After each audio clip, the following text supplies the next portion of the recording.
ظہیر نیازی extra کے معزز دوستو السلام علیکم۔ آج کی اس ویڈیو میں ہم آپ کو بتائیں گے کہ وہ کون سے ایسے کام ہیں جو صرف لاہور میں ہی ہوتے ہیں۔ پاکستان کا دوسرا بڑا شہر اور صوبہ پنجاب کا در حکومت پوری دنیا میں ایک مشہور اور تاریخی شہر کے طور پہ جانا جاتا ہے۔ دنیا بھر سے سیاح اس شہر کو دیکھنے کے لیے آتے ہیں۔ یہ ایک کہاوت بھی مشہور ہے کہ جنہیں لاہور نہیں ویکھیا اور جمیا ہی نہیں۔ آج کی اس ویڈیو میں ہم پاکستان کے تاریخی شہر کے بارے میں آپ کو ایسے حیران کن حقائق بتانے جا رہے ہیں جو کوئی نہیں جانتا، لہٰذا آپ سے گزارش ہے کہ اس ویڈیو کو مکمل ضرور دیکھیے گا اور ساتھ ساتھ چینل کو بھی سبسکرائب ضرور کیجیے گا۔ لاہور ہزاروں سالوں سے صوبہ پنجاب کا در حکومت ہے۔ کبھی یہاں پہ ہندو راج رہا، کبھی مسلمانوں کی حکمرانی رہی۔ تاریخ کی کتابوں میں لاہور کے مختلف نام بتائے جاتے ہیں، مگر تمام تاریخیں اس بات پر متفق ہیں کہ لاہور کی بنیاد رام چند جی کے بیٹے لوہ نے رکھی۔ کہا جاتا ہے کہ لاہور کا نام ہندوؤں کے دیوتا راما کے بیٹے لاوا سے پڑا۔ اس لڑکے کو لو کے نام سے پکارا جاتا تھا اور اس لو نامی لڑکے کے لیے تعمیر کیا جانے والا قلعہ لوہار سے مشہور ہوا، جس کا واضح معنی لوگ اکیلا تھا۔ اس طرح صدیاں گزرتی گئیں اور پھر لو آور کا لفظ بالکل لاہور میں بدل گیا۔ اسی طرح ایک اور نظریے کے مطابق دو بھائی لاہور اور غاسود مہاجر بھائی تھے جو اس سرزمین پر آئے، اور جن میں سے ایک بھائی کو لوگ آج لاہور کے نام سے جانتے ہیں، جبکہ دوسرا بھائی کاسو نے پھر قصور آباد کیا، جس کی وجہ سے اس کا نام بھی قصور پڑا۔ یہ دونوں نظریات صدیوں پرانی برصغیر کی کہانیاں بیان کرتی ہیں، جس سے اندازہ ہوتا کہ لاہور اس وقت بھی کتنا معروف تھا جب اس کا نام ہی نہیں تھا۔ یہ نظریہ چاہے ہندو دیوتا کا ہو یا پھر ہندو بھائیوں کا، شہر لاہور واقعی دنیا کا تاریخی شہر ہے۔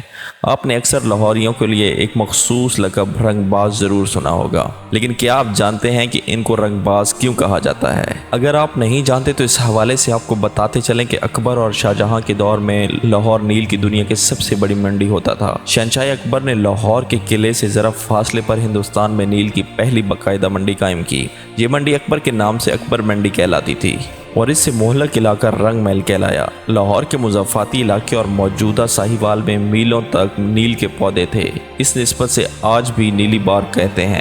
اس وقت لوگ ان پودوں سے ست نکالتے تھے اور اس ست کو بڑی بڑی کڑھائیوں میں ڈال کر پکایا جاتا تھا۔ اس کا پاؤڈر بنا کر ڈلیاں بنائی جاتی تھیں اور یہ ڈلیاں ٹوکریوں اور بوریوں میں بند ہو کر اکبر منڈی بھیجی جاتی تھی اور وہاں پہ یہ تاجروں کے ہاتھوں میں بکتی تھی، جبکہ کچھ گاڑیوں کے ذریعے ممبئی اور کولکتہ پہنچتی تھیں، جہاں سے انہیں فرانسیسی اور اطالوی تاجر خریدنے آتے تھے۔ یہ لوگ اس سب کو جہازوں میں بھرتے تھے اور یہ نیل بعد ازاں اٹلی کے ساحلی شہر جنیوا تک پہنچ جاتا تھا۔ جنیوا فرانسیسی شہر نیم کے قریب واقع تھا، اس لیے اسے نیم شہر یا جینیم کہا جاتا تھا، جہاں ہزاروں کھڑیاں تھیں۔ ان کھڑیوں پر موٹا سوتی کپڑا بنا جاتا تھا اور یہ کپڑا سراج کہلاتا تھا۔ سراج کپڑا بن کر جنیوا پہنچتا تھا۔ جنیوا کے انگریز اس کپڑے پر لاہور کا نیل چڑھاتے تھے اور کپڑا نیلا ہو جاتا تھا۔ وہ نیلا کپڑا بعد ازاں درزیوں کے پاس پہنچتا اور درزی سے مزدور، مستریوں اور فیکٹریوں کے ورکر کے لیے پتلونیں سیتے تھے۔ وہ پتلون بعد ازاں جنیوا شہر کی وجہ سے جینز کہلانے لگی۔ جینز پتلون مشہور ہو گئیں اور ڈینم شہر کے تاجروں نے جوش و حسد میں اپنے کپڑے کو ڈینم کہنا شروع کر دیا۔ یہ کپڑا آہستہ آہستہ ڈینم بن گیا۔ جینز اور ڈینم وقت گزرنے کے ساتھ ساتھ اکٹھے ہوئے اور یہ ڈینم جینز بن گئے۔ اس جینز کے تین عناصر تھے: ڈینم کا کپڑا، لاہور کے نیل اور جنیوا کے درزی۔ مغلوں کے دور میں اگر لاہور کا نیل نہ ہوتا تو شاید جینز نہ بنتی، اور اگر بنتی بھی تو کم از کم نیلے رنگ کی نہ ہوتی، کیونکہ جینز کا نیلا پن بہرحال لاہور کی مہربانی تھا۔ دوستو، اگر آپ آج بھی انگریزوں کی پرانی ڈکشنری نکال کر دیکھیں، ان ڈکشنریز میں نیل کے نام لاہوری ملے گا، کیونکہ گورے اس زمانے میں نیل کو لاہوری کہتے تھے۔ فرانسیسی، اطالوی، پرتگالی اور ڈچ اسی نیل کے لیے ہندوستان آئے تھے، جبکہ برطانوی افیون کے لیے یہاں آتے تھے اور پورا ہندوستان ہتھیا لیا، اور پھر لاہور کے لاہوری نیل کو نظر لگ گئی۔ مغلوں نے نیل پر ٹیکس لگا دیا اور یورپ نے مصنوعی رنگ ایجاد کر لیے، اور ایسٹ انڈیا کمپنی نے فرانسیسیوں، اطالویوں اور پرتگالیوں کو مار بھگایا، اور یوں نیل کی صنعت زوال پذیر ہو گئی۔ لاہوری نیل نہ رہا، مگر لاہوری آج بھی رنگ باز کہلاتے ہیں۔ لاہوریوں کو یہ خطاب ممبئی اور کلکتہ کے تاجروں نے دیا تھا، کیونکہ ہندوستان اور اس وقت فارسی زبان رائج تھی اور فارسی میں کسی بھی پیشے سے وابستہ لوگوں کو باز کہا جاتا تھا۔ مثلاً پتنگ بنانے والوں کو پتنگ باز اور کبوتر پالنے والوں کو کبوتر باز۔ اس مناسبت سے رنگ بیچنے والے کو رنگ باز کہا جاتا تھا۔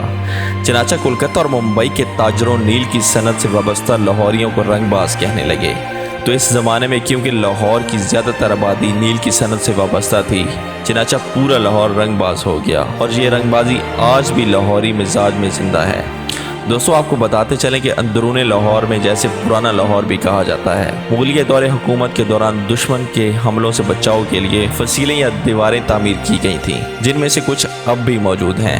ان میں شاہ عالمی دروازہ، موچی دروازہ، اکبری دروازہ، یکی دروازہ، مستی دروازہ، ٹیکسالی دروازہ اور موری دروازہ منہدم ہو چکے ہیں، جبکہ بھاٹی دروازہ، ڈیلی دروازہ، کشمیری دروازہ، لاہوری دروازہ، روشنائی دروازہ اور شیراں والا دروازہ آج بھی قائم ہے۔ اگر ہم دلی دروازے کی بات کریں تو یہ 400 سال پرانا ہے۔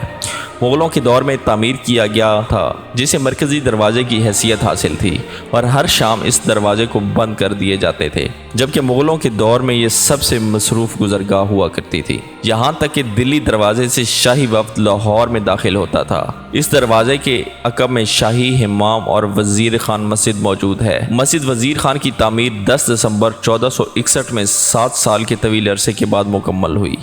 یہ گیٹ وزیر خان مسجد کی طرف جانے والے بازار میں کھلتا ہے اور اگلے شاہ عالم مارکیٹ اور سوہا بازار کی طرف جاتا ہے۔ اس کے علاوہ مشہور اکبری منڈی بھی ڈیلی دروازے کے ساتھ ہی واقع ہے۔ یہ شہر لاہور کے 13 دروازوں میں سے ایک ہے۔ شہنشاہ اکبر کے دور میں تعمیر کیے گئے تھے اور شہر کی حفاظت کے لیے 30 فٹ اونچی قلعہ بند دیوار سے منسلک تھے۔ دوستو ہماری مزید ویڈیوز دیکھنے کے لیے ہمارے چینل کو سبسکرائب کریں اور لاہور کا پارٹ 2 آنے تک ویٹ کریں۔ انشاءاللہ نیکسٹ پارٹ میں باقی تمام جو لاہور کے متعلق ڈیٹیلز ہیں اس میں بتائی جائیں گی۔ شکریہ۔